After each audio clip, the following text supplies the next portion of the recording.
వెనుకున్న వాటిని కలిగి ఉన్నామా, లేకపోతే వెనుకున్న వాటిని మరిచి ఉన్నామా? వాటిని మరిచి ముందున్న వాటి కొరకై మనం ఏం కలగాలి? ముందుకు వెళ్ళాలి అంటున్నాడు. అందుకే మరి దావీదు రాసిన కీర్తనలు కూడా మరి ఆ 40 అధ్యాయములతో మరి పెళ్లి కుమార్తెతో దేవుడు మాట్లాడతాడు. అక్కడ కుమారి ఆలోచించు, చెవియొగ్గుము, నీ స్వజనును నీ తండ్రి ఇంటిని మరుము. అనగా ఎదిగిన అమ్మాయి వివాహము చేసిన తర్వాత ఏం కలిగి ఉండాలి? మళ్ళీ తల్లి తండ్రి వారింటి దగ్గరనే ఉండడం కాదు.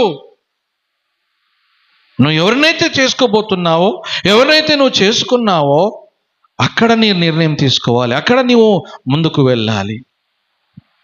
వెనకటి మరచి ముందున్న వాటి కొరకై మనం వెళ్ళాలి.